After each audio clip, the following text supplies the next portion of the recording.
Watch this right here. I'll start right there where it get real interesting. Listen, right here, let's start at verse 22. Gets real interesting at verse 22. If you allow me to narrate and you read the rest of it, we'll be good. Listen, I can't start there. I have to start here. And when I arose in the morning, verse 21, to give my child's suck, or nourishment, behold, it was dead. When I considered in the morning, behold, it was not my son, which I did bear. And the other woman said, Nay, but the living son is my son, and the dead is thy son. And this said, No, but the dead is thy son, and the living is my son. Thus they spake before the king. Then the king said, the one said, This is my son that liveth, and thy son is the dead. And the other says, Nay, but thy son is the dead, and my son is the living. And the king said, Bring me a sword. And they brought a sword before the king. And the king said, Divide the living child in two, and give half to one, and the other half. Then the woman spake, whose living child he was, unto the king, for the bowels yearned upon her son. And she said, O my Lord, give her the living child, and in no wise slay it. But the other said, Let it be neither mine nor thine, but divided. Then the king answered and said, Give her the living child, and in no wise slay it. She is the mother thereof.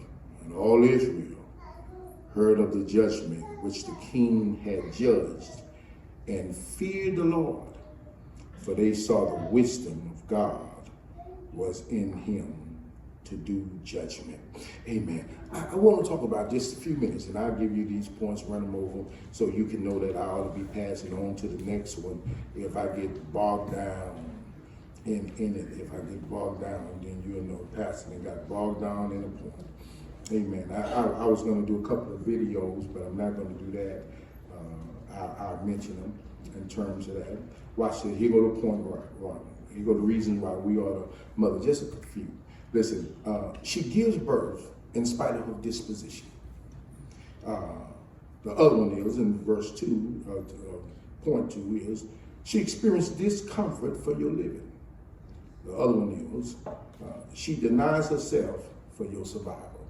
Can I give you the whole story that actually takes place, that when you come to verse 16, it opens up, then there was two ladies that were harlots that gave birth in a brothel house, both living in the same house where they had been working, and they've been working their skills. We'll get to why they possibly there. And yet both give birth, and they chooses to give birth in spite of their disposition. And they give birth, and then the night comes, and both probably are tired from their work, working, taking care of baby, and trying to maintain life and lifestyle to be able to support it. And they're both obviously is tired. But in spite of the fact that one is tired, both are tired, one realized that being tired is no excuse for you not making the necessary adjustments in order that you may keep your son or your daughter safe, or to do what is necessary for them to continue.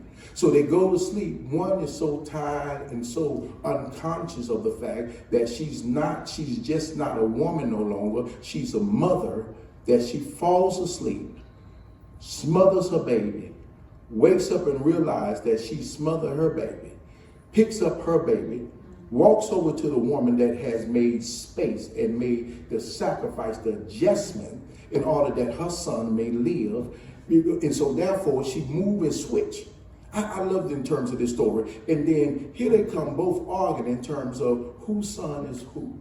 There's nobody else in the room to bear witness. There's nobody else in the room to say that there's no doctor there to say there's no birth certificate there to say there's no DNA to say none of that is present. And there's one woman, that both of them, that has newborn baby, and both of them are sitting in the room talking about this my baby, and the other one says that, and there's no one to prove that other than their word. So they're brought before Solomon. And this is after Solomon had been in the presence of God. One of the reasons why men and women that has the right, or God gives the responsibility to make calls and make judgments and decisions in the life of people, one of the reasons why you ought to always stay in the presence of God, because life and situations doesn't always, they're not black and white. Sometimes they are very gray. They're not just very common and simple. Sometimes they're very complex, and sometimes you can't figure out with your rationale or with your mind, and you need some help from on high, from the one that knows all and sees all. And so therefore, if you're going to lead people, and if you're going to direct them, and you're going to help guide them and help them with decisions, then it behooves that you and I stay in the presence of the one that knows what we don't know and have a wisdom that we don't have. So watch this right here. And so now they come before Solomon, and Solomon has to decide whose baby it is. He has the problem is, Mama Regina, he doesn't have evidence. He wasn't there. He did not see the baby when it first arrived. There's no midwife there, because they are born in a disposition to where they're not afforded in terms of the medical assistance that is necessary for every other woman. They have to do this thing on their own by themselves, and there's no one there to verify that when that baby came, that I was the one saw that baby and that's her baby. There's no evidence nowhere. And so now Solomon has to determine who's the mother of the child. Then one child is dead and the other one is still alive, and there's two women fighting over one son, and he's trying to figure out now whose baby it is. Obviously the baby is too early in stage to determine whose it is based upon looks or anything like that. So Solomon has to go about and figure out, how can I determine who's the mother? Here's the narrative in terms of the story. And I looked at it all the time, and I said, here it is, two women that are working. And can I help you? That in that culture, in that community, if they're working the brothel house, that means that there's a failed family. There's a failure of a father. There's failure of a brother. There's failure of family that is around them that should support them in terms of where they never would have had to turn to that type of profession. Can I help you one more time in this room? A lot of times people are judging folks because of what they have to do in the circumstances that they're in, but you're never looking at the circumstances they came out of. You're never paying attention to the fact that maybe she is, and both of these women are working the street. But they're working the street because there's a failure and a breakdown in the family foundation, in the family support. And so now they're forced into a life and a lifestyle that they would not originally chosen for themselves, but because of the circumstances of their situation, then they had to go for what they knew. They had to do what they can. They had to survive however they could. And so the only places that would allow them in that time to be able to support themselves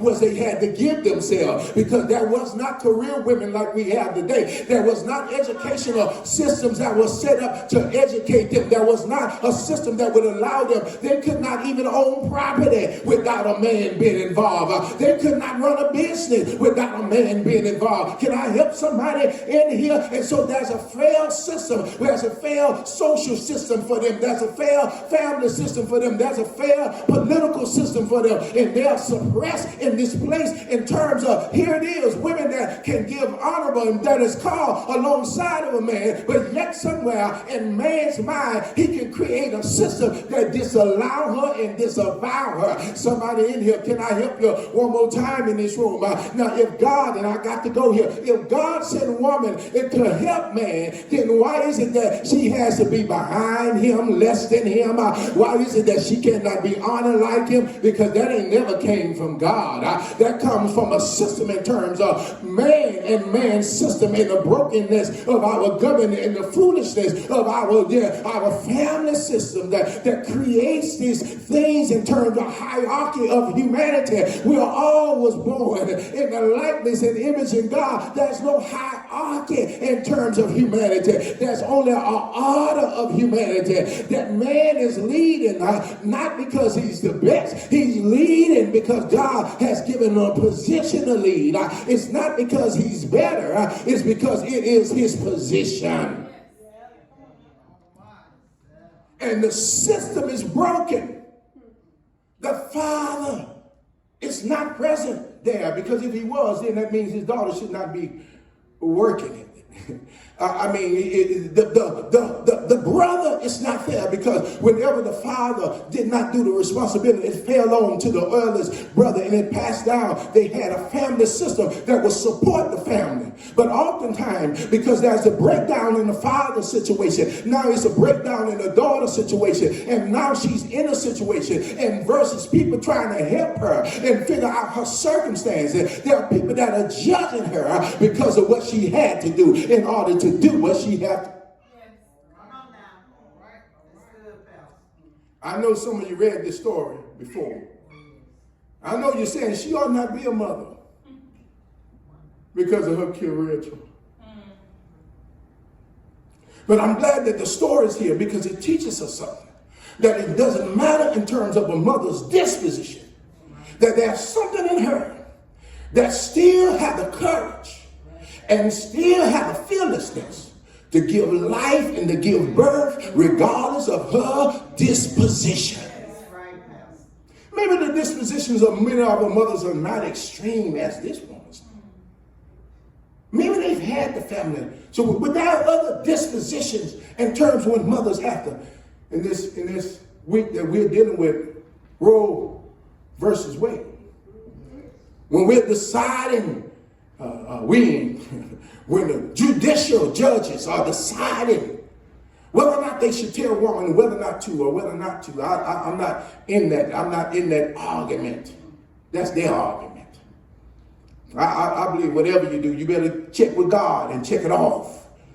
And let me do it. I don't agree that you should tell anybody what to do unless you're in their situation or their circumstances. I don't agree that you should make judgments where you're not in the situation or you're not dealing with the circumstances. Now, I'm not talking about, and let me make this very clear, I'm not giving permission to anyone to suggest that you do whatever you want when it comes to life, because life is very, very sacred in the eyes of God. But I am saying that there are circumstances that maybe you have not considered that ain't yours. And if it ain't yours, then you can't. Because somebody suggested, probably said that this woman should not be a mother. But who are you? It's not your circumstances. So you come here and you begin to realize that she chooses to be a mother regardless of her disposition. There are people who go a long time that she don't have no business being a mother. Ain't been the best mother sometimes. You know what I mean? She's too young to be a mother. She's too old to be a mother. You know, she's too broke to be a mother. She too career minded to be a mother. I mean, people got 900 reasons and 9 reasons why they want to tell a woman whether or not she should be. But the problem is that you're dealing with someone that has something that is so strong on the inside of them that they want to be a mother no matter what their disposition is. And I'm proud of this sister. She's in Brough House, but she doesn't limit her possibility of being able to give birth. I know some people still sitting there and say, Pastor, I can't believe you did that. Yeah, because sometimes it's the delivery of life that helps move you from where you are. Some people need some baby and some responsibility to make them raise up their level of accountability in terms that life is bigger than you. Some people need babies to be able to start over again, because you come out of a failed system, a broken family system, and you got the opportunity to fix that what you had come out of that was broken. You have the opportunity to change the disposition of your family and your life based upon the fact that what happened to you, you won't let it happen to your child. So sometimes God will give people who have come out the most extreme messed up situations and allow life to come in that place, because God says, I'm about to give you a new beginning. I'm about to give you a new start. But I need somebody that's courageous enough to believe that no matter what my disposition is, I still have the ability to give life and to give birth. I still have the ability to be mothers, and all hats off and all praises and cheers to all of the women giving birth while you're on your way to the divorce court, knowing that he won't be there, but you decide to keep your baby in spite of the fact that you know that you were bad without the support. I want to give a hat to all of the women that stayed the course. Didn't answer the call to abort it. Didn't answer the call to throw your hands up. Didn't answer the call to let it go. And all of us in here ought to honor our mothers because they gave birth in spite of their disposition. And let me tell you, you may be saying that my family, they had everything together. My mom came from a good family. But baby, when you carry anything 9 months, it's a disposition. Any mama in here want to tell me in this room that right here that to carry a baby is a disposition. I mean, it is pain, it's disfiguring, it is it's restless. Is there anybody in here can suggest to you in this room that here just to carry a baby 9 months is a disposition? It ain't the norm. It ain't the regular. It ain't what I intended on. That's pain that you can't even talk about. Babies kick when you least expect it. Belly hurt when you don't want it to hurt. Can't sleep out. How you know, Pastor? Because I've been right on side of my wives and watching them, and they punching to wake me up, and I say, God told you to carry that baby, not me now. I know I'm going to get in trouble in this house. It's a disposition. Face gets swollen, lips get bigger. Feet swell. Carry baby, ready for the baby to come, and the baby takes his time. You and I are the honor mothers because they give birth regardless of the disposition. Regardless.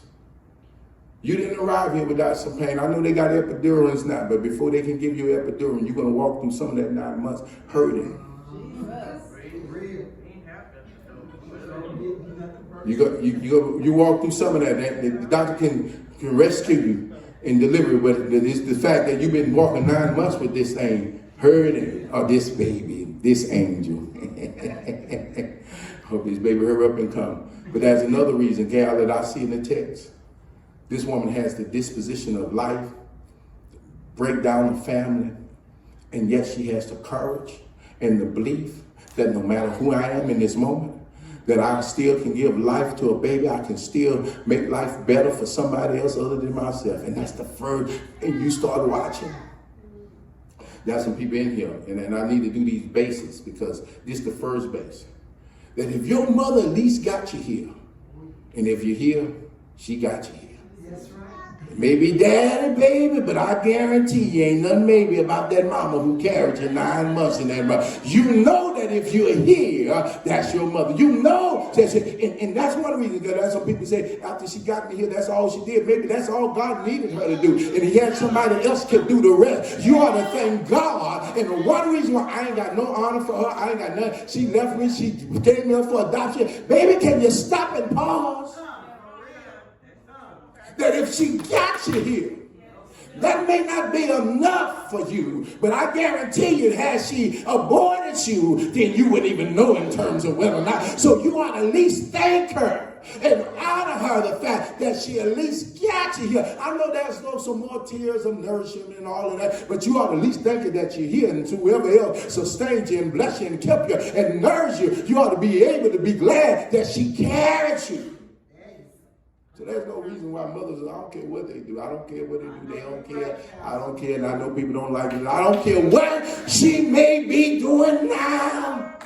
If she got you here, at least honor her for doing that. There's a whole lot of that was intended to arrive that didn't get here. Yes, sir.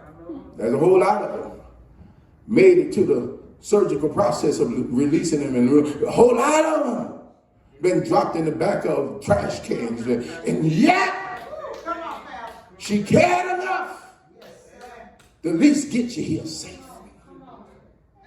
But then there's another thing that is in the text that why we ought to honor mothers, and this is for the mother who may not have been part of the birthing process.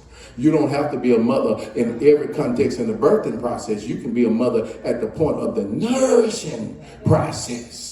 Because there are many people that got here and God already knew that they wouldn't. And that's why we got to blame God on this stuff, because God already knew that she didn't want to be a nourishing mother. She just wanted to drop the baby off and keep on rolling. That's cool. But God already knew that there was some women that wouldn't be able to give the birth, but they can give the nourishment. And if they don't become so consumed with the selfishness and become so consumed that it had to be your DNA, it has to be your egg, if they don't become so consumed that it had to look like me and be attached to me, then God has some babies that is available so you can nourish, so you can be a mother. Somebody in here.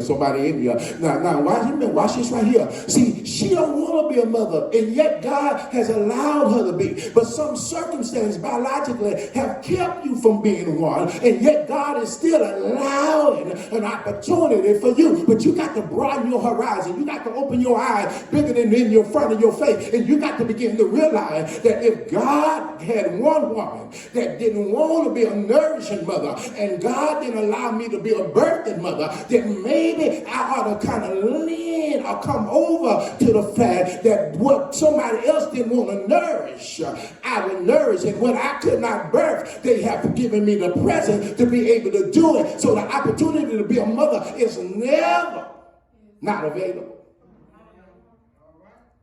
Now, some people, I know some women there, call God, why you want them? God said, yeah, I did. Either your body wasn't strong enough to handle it, or there's something physically that has taken place to where you could not do it. But I made sure that there was one that could, that presented one. You just got to go through the right process in order to get it. Now, help me, people looking at me. But one of the things about mothers, that they have the ability not to think about themselves more than they think about their baby.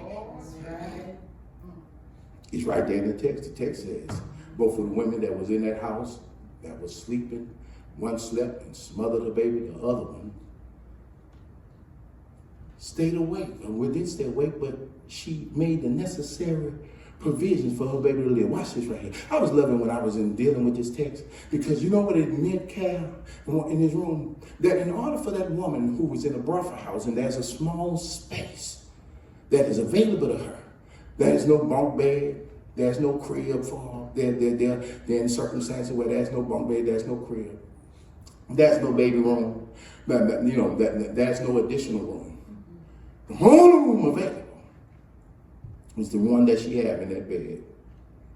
I will go in deep and talk about that. But the only space is what's there.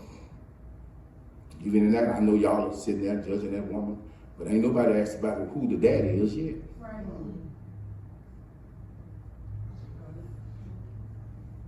And why would he leave his son in there? Huh? But watch this in the text. She doesn't have a lot of space, but she, first of all, restricts herself from being able to do what she want to do and sleep like she want to sleep.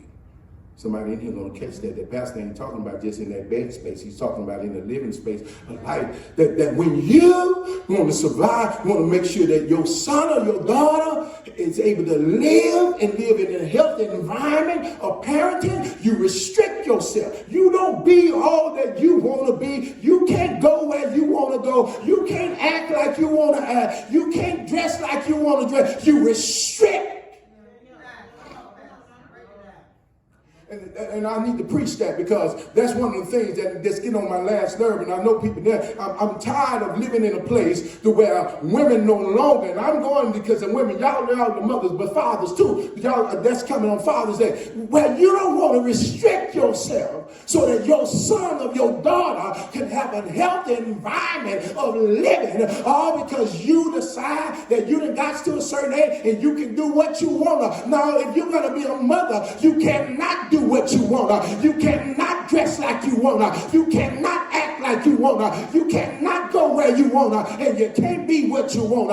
You have to be what God has given you the privilege to be, and that's to be a mother. And to be a mother means that I act away, I dress away, I behave away, and I restrict myself from places that makes me look like. Now here goes a woman that is in the Bradford house, and she's in the Bradford house not because she wants to rail, but she's in the Bradford house because her family breakdown in terms of it. And I guarantee you that that woman is looking for the opportunity. As soon as I can get my son out of this environment, I will. But I got a problem with the fact that there are those that have the ability to have their children out of environments, but yet you take them in environments to where others are trying to get them out of.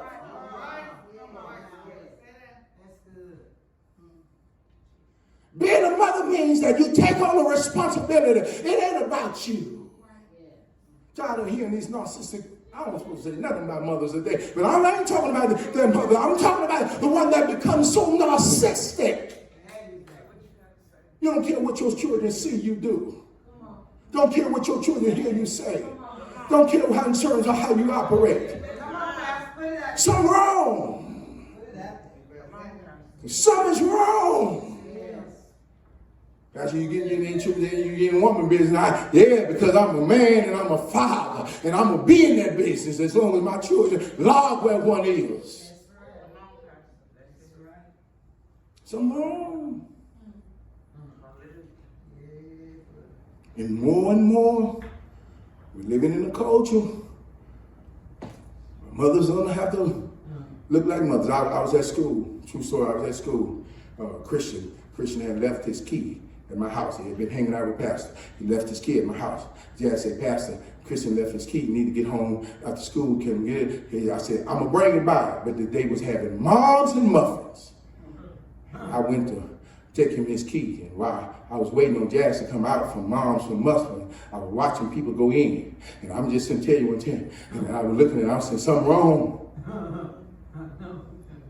When your mother shows up, and her cheek cakes is in naked view. Not just in front of those male teachers, but in terms of the students. Something wrong. When mama's top ain't enough to cover and look like mama on her way to the pool or on muffin, mama, not on the beach, mama be all the mama you can be on that. That's an understanding of it, but baby, you ain't got no business at moms and muffins with a bathing suit on. You ain't got no business with moms and muffins, and your muffins is hanging out to where the children are looking like, I don't know what and who they mama do. I don't know what they mama do for a living. And we have normalized this stuff. I just heard y'all tell me, look at the doc sitting there saying that I know he was going to do this. I know he wasn't going to act right. Mama Regina, but this is what you and I do. We just tell truth no matter what somebody like. And here lies the truth about that. And watch how they help us to normalize what ain't normalized. Little Run Run. I like Little Run Run. I like this little cartoon character of jokes telling. But one of the things I look at Mama with Little Run Run say, tell his friend, he said, my mama come home with a lot of dollars. My mama have a lot of dollars. If somebody here already know where I'm at, Little Run Run said, my mama come home, she got a lot of money, she got a lot of dollars, because she go and dance at the naked club. Wait a minute, here go a little 6 or 7 or 8-year-old boy talking about to his friend, and they talking about, oh, I want my mama to do that, because they're trying to normalize that it's okay for mamas to be at butt naked club. Yes, if you this woman with a broken system. Yes, if there's no family there to help you. Yes, if that's the only option you have. But it shouldn't be a career choice. It shouldn't be an option that you want to choose just because it's available. It ain't something women that has forced in that situation. You got to pray for them and help them and support them, and don't judge them because you ain't in no shape and we ain't in no shape to judge folk because of the circumstance, because it could have been yours. I'm not hollering at them in terms of that. I'm hollering at the ones that had better options, but you opt out to be that in spite of.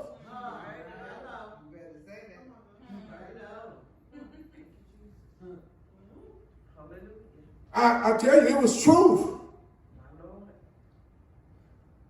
And I thought, and when I saw sin, I'm going there, I said, something wrong.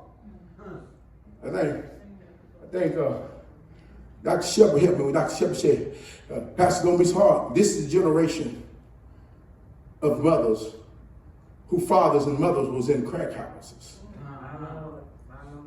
Wait a minute. This is a generation of those whose fathers and mothers wasn't present. They were kids that were latchkey and abandoned. It says, they don't know that. And so I had to pull in. I had to pull in because Cal, I had already picked up the phone. I said, man, you can't believe, I can't believe, I was already on the phone. Like, I can't believe that these muffins is out like here. No. I'm telling you, it was just that. I was like, I know these people ain't crazy. Now, I know when she left there with them flip-flops on.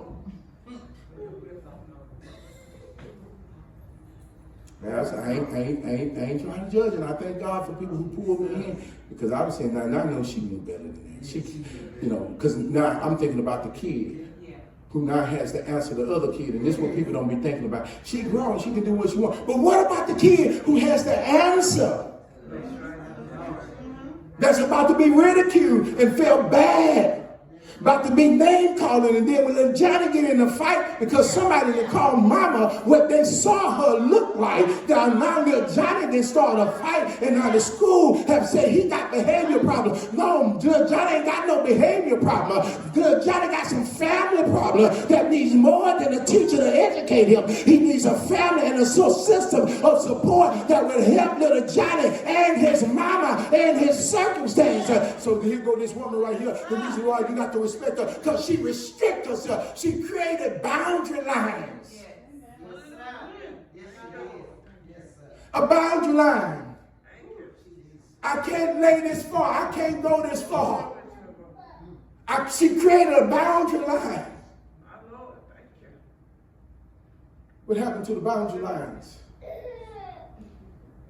I'm here to honor mothers, but I'm also to honor motherhood, to call it back to what it used to be. There's a culture that's telling mamas, you don't have to have no boundary lines. When we sit and we go to the red table and we find it, and I heard people talking about it was okay because Will cheated on Jada, but they never thought about that Jada slept with Jaden friend. And I'm trying to give who gives approval to boundary lines that are crossed, that the mother can sleep with a flawed friend and still look as if it's nothing. So what Will did, somebody check Will on that. But sleeping with your son's friend, breaking the boundary line to where your son or your daughter has to live in a context of that, then what are you and I suggesting that is okay? No. True story again. I told you I ride in true stories. In the barbershop yesterday, young man getting a haircut. I didn't know him from nobody else. He's there with an older woman. I actually thought it was his mother. True story. Sitting in the barbershop, he gets a haircut. I hear him give my barber the instructions. He's in the seat before me. He gives my barber instruction in terms of his haircut. He has to get through all his instructions in terms of haircut. He gets up, my barber asks him somewhere, man, if there's something wrong with your haircut, he says to him, no. Walks out in front of the car, and he cusses out the woman that is with him. I thought it was his mother. I come to find out that it was not his mother. It was his cougar. Well, okay, it was his significant other. Okay, it was his girlfriend. Her son is 35. He's 32. And I'm the true story. Watch this, because now the barbershop is talking. You know, men talking about a shop like women talking.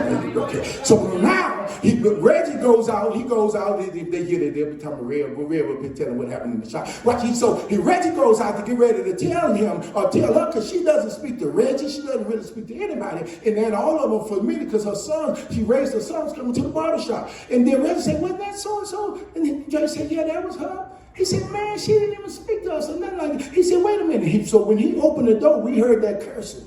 And he came on back in. And then the young man walked over in front of her and got in her face and pointed at her. I said, Ray, what that about? He said, she was mad because Dre didn't cut his hair right. Now, she paid for the haircut. I saw her do that. She paid for his haircut. 32-year-old young man went with somebody younger than him, and he paid for his haircut. He cussed her out, faced her, and got in her face. Boundary lines. Now you jeopardize your 3 sons. Because if they ever come in the barbershop and one of them raise a question in terms of, man, you let him handle your mama like that, then now you got your sons trying to handle somebody because you don't want to stay in the context of a boundary line. Oh, I hear you. I hear you preaching way down. Pastor, age make difference, should certain things. I just think I don't care nothing about that until it get to the point to where it's some way beyond, because age do make a difference. Because age talk about maturation, age talk about responsibility, age talk about what he's able to do for you. Age says whether or not he can stabilize you. Age says whether or not he's mature enough to handle you. Age says something whether or not he's positioned enough to be able to raise your sons. Your son, who gonna have? I don't know about him, but if I'm 35 and you 32, you ain't my daddy. I don't care on what given day, and I don't care what you ain't my daddy, and I ain't calling you daddy, and I don't care what my mama had chose. You ain't my daddy. You ain't talking to me like my daddy. You ain't handling me like my daddy. You ain't calling me like my daddy, because you ain't my daddy. You my little brother.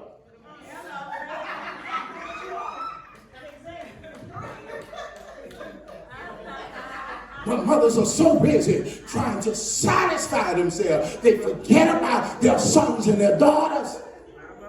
Little rascals of mine, they tell me, Daddy, I ain't got to worry about them. They'll run them off. Okay, I can't run. I better not come there tonight. Now, they'll run them off. Maker may not remember this, but we were sitting in Houston one day, and some young lady just got extra friendly with me, and Maker said, "How old are you?" Then she told her, "You remember this man?" She said, "I'm 26 too." And that's my daddy. I ain't gonna tell y'all the rest. She started giving a few foods that make time. I just let it ride for the moment, Daddy. You're gonna take these freezes right now. The boundary lines. People don't want to hear us talk about that. But I'm gonna move along. This woman created boundary lines so her son could live. We are the mothers because of every boundary line, every restriction they imposed on themselves, every boundary lines they set in order that you may have a clear picture of parenting, of what a mother is. If you don't get a distorted view of her. And watch this, because when you start talking about honor, we talk about respect. Quit asking people to honor you and respect you when you won't respect yourself. Quit asking people to honor you and respect you when you don't want to create boundary lines and restrictions. You get on my nerves. I know I do. But I'm going to help you get better so your children can respect you more. I'm going to keep everybody safe because it's getting rough. When you hear on the news, some old rascal shoots a 16-year-old girl because he's violating her. And some kind of way a mother didn't see that. Something's wrong. Too many cases of children being left with men that are not their fathers and not fathers. Because some is the father but ain't fathers. Too many. Let your little girl go somewhere, and now we take us almost a year, 2 years to find out in terms of whether or not that boy did it or not. And you have covered this foolishness. I'm so proud of this woman in the Bradford house camp because she's giving little. But she's about to create a whole lot. She's giving little, but she's about to create a better experience for her son from a Bradford house than some do from a mansion and from a good house and from a project. You ain't the people. I grew up in a project. I have no chance. The devil is a lie. This woman in the whole, and yet she's creating a better experience because she has made up in her mind that who I am ain't based upon what I'm dealing with or what I'm going through. mothers used to think like that, and the reason why they could produce generations of sons and daughters that can rise above their circumstance, because they instill those kind of values. It doesn't matter where you come from. It doesn't matter what you're going through. It doesn't matter what you happen to you. You still have the ability to give life and give birth and move forward, and that's what that mother is teaching in this experience right here. Doesn't matter where you are. If you have the ability to give birth, give it and make it a better experience until you can get better and get out of where you are. I ain't making no case. But giving birth ain't about whether or not I'm ready for it. You decided that. You got it. Yeah. If you're ready for the privilege, then you're ready for the process. Let me give you another one we threw. She restricted herself, okay? She lived within the boundaries. She discomforted herself so her son could be comforted so he can live and not die. And that mother's talking about the government did this. No, mama, you. No, daddy, you. You. Because you were so busy doing what you want to do. You were so busy going where you want to go. You were so busy doing your thing and having your thing that you forgot to create and help and develop them and spend time with them and invest in them. And though they looked like they was ready, they weren't ready. Okay. Let me give you the last one. Ooh, it's 11:08. Lord have mercy. We're going to faint when we get out of church so early. Watch this, guy. So now nobody knows who baby is. All we know that we have a mother and possibly not a mother. We have one who will restrict herself, create boundaries, and discomfort herself in order for her baby to live. And now we have one that won't do any of those things. And watch this. This is what I love about in the text that we can talk to. They weren't perfect. And let me let mothers off the hook. Mothers are not perfect. They need to go to sleep too. She went to sleep. And the reason why the woman was able to switch, because she went to sleep. She did what was normal and natural. Mothers are not perfect. They ain't got the all seeing eye of God. That's why you connect. Mothers ought to connect their family experience to God. They're not perfect. She's trying to raise him in an environment that she's been forced into. They're not perfect people. She should have been awoke. She's been working all day, so make sure he can eat. She's been doing whatever she can. She has to sleep at some point. Amen. There is some time that mother needs some time for her. Amen. Mama, it ain't all the time, though. Every time it's my time. When is it going to be somebody else? Last 5 years, it's my time. It's my time. When is somebody else's time? Y'all know, I know people saying it. I mean, y'all done heard that. I ain't no one in here right here. I ain't no one in here. Mama, it's my time now. I'm like, ooh, it's always been your time. Look like it. Can somebody else get one in? Well, watch this in the text. She's not perfect. She's doing the best she can. Circumstances happen all around her that is changing the odds against her. But she ain't never stopped, and she ain't never gave up, and she ain't never quit, and she ain't never threw in the towel. She wakes up every day to go at it again. Yeah. She ain't tapped out. She ain't went in no deep depression. She ain't drugged herself out. She ain't done none of that. She just got up every day and fought the circumstance that was fighting her. Watch this here. So they bring the baby, because one woman saying it's hers, the other one says it's my baby. So nobody knows because nobody's there. There's nobody there. They have nobody to verify it. So Solomon said, bring the baby to me. This is his first week on the job as king. And hear what it said. Bring the baby to me, and I'll cut the baby in half, and I'll give you half, and I'll give her half.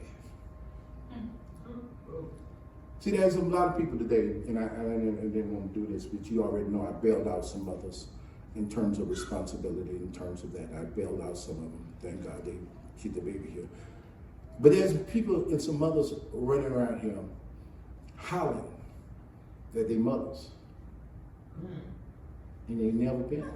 Oh man, I wish I had time to argue this because the truth of the matter. That other woman, when she had that baby, should have took that baby and let somebody else have it who was going to take care of it. That's right. And not overlay it and sleep it and kill it. That's right. Because you know, yeah, because the baby's dead now. Because no boundaries. I mean, I grew up in a family in terms of I don't even know if I had a baby crib. I don't never remember one. But I'm still here, Cal. And I know I slept in my mom's bed probably I was about 4, still trying to sneak in it at 5 until they made me get out of it. But I'm still here. That's right. That's right. Because she knew how to create a boundary line. And she told me, no, I wasn't going my family business.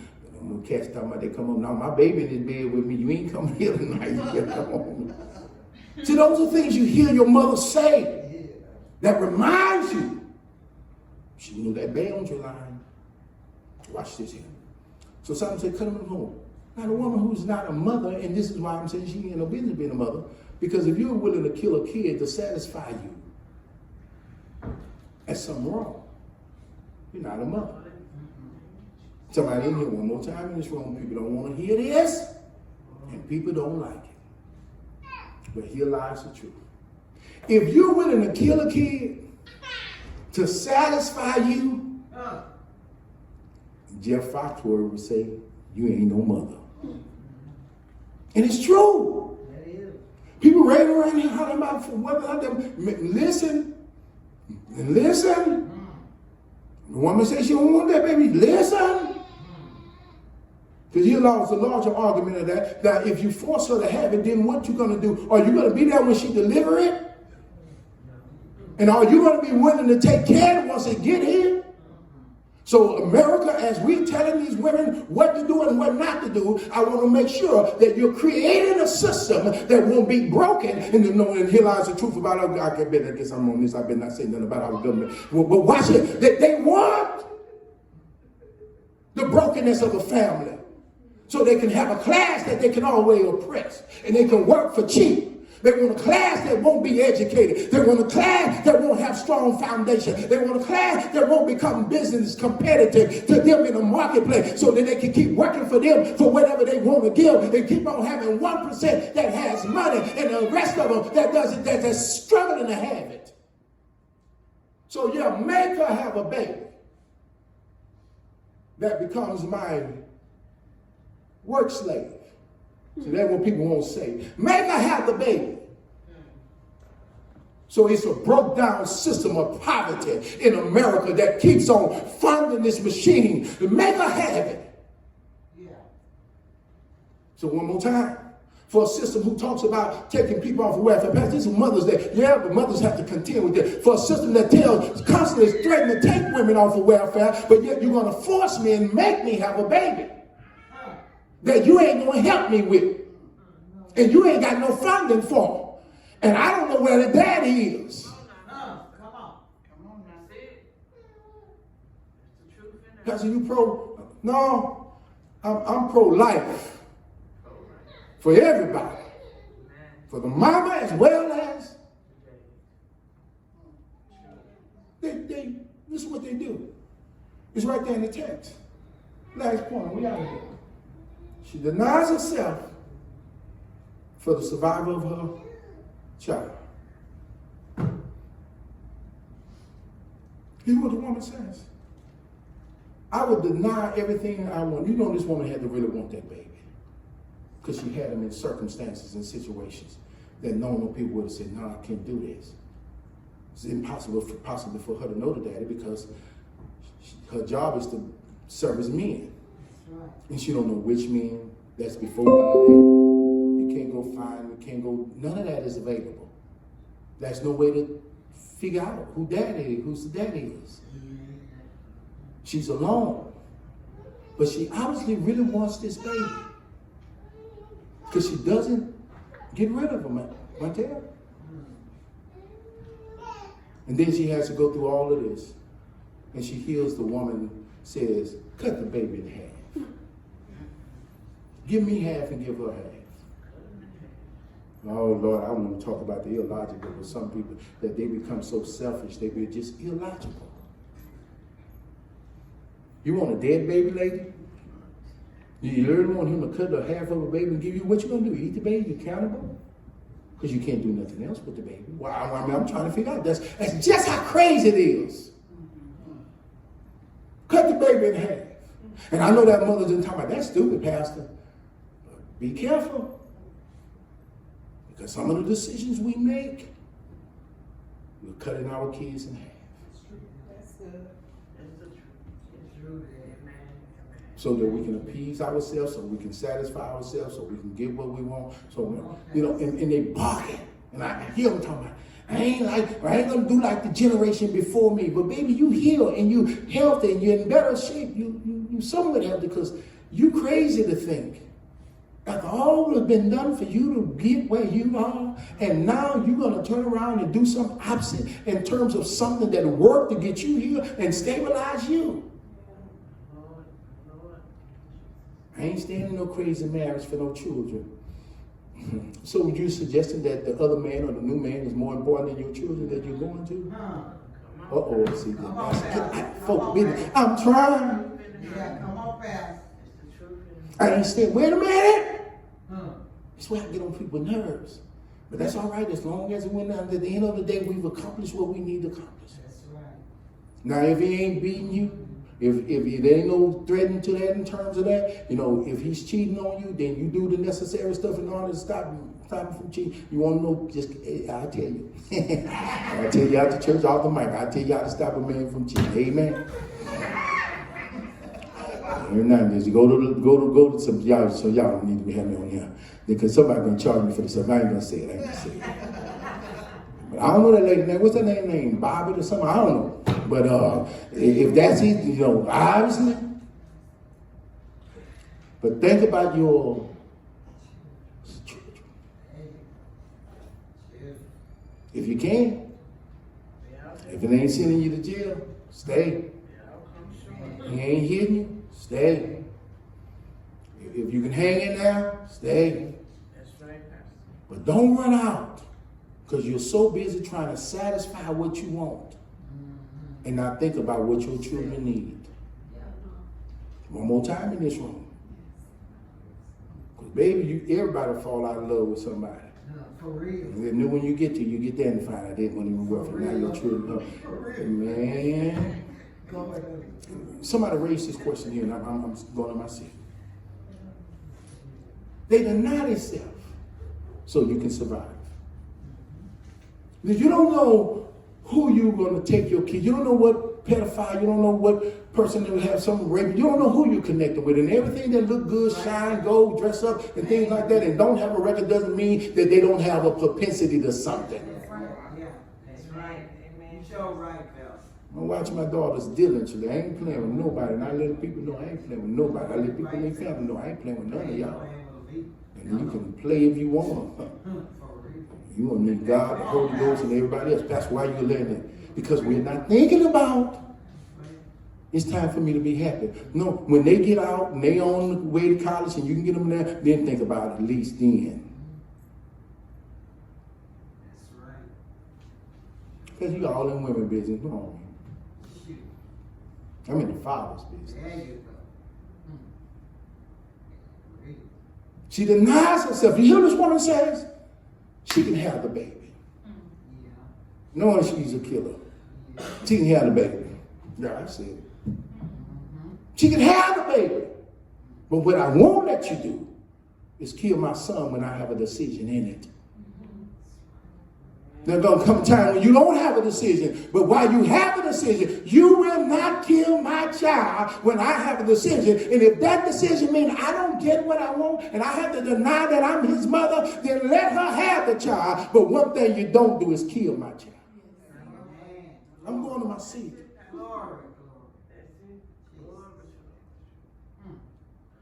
Hear me real clear. We are the mothers who step up and pretty much deny themselves. And a mother in here that ain't denied themselves for something so that their kid can have it. Or so their kid can live. said I wasn't going to do this today, but I guess the best way to close it. I tell you, Jesus died on the cross and shed his blood for each one of us so that we won't be lost. That's the salvific message. God has put the responsibility in the hands of some mothers that is just simply amazing. And the reason why you and I are in this room, and life have not consumed us, and circumstances have not taken us out, and the statistic that was counted against you, the reason why you was able to survive and still be here, because God put such an amazing woman in your life called a mother, and you're here. Amen. I'm going to my seat. My mother died when she was 32 years of age. She had me, I was her last child. She's already was sick, diagnosed in terms of a heart disease that nobody knew in terms of where it came from, what direction it come from. Don't know. Heard many rumors of how it happened. I don't know. But I know this, and I know this to be true. They told my mother because of her illness, she wasn't strong enough to carry me, and she should abort me. She could abort me without a problem, my dear. She could abort me. That was before Roe versus Wade. She could abort me. It was their suggestion that possibly having me would kill her and me on the table, and neither one of us would make it out. True story.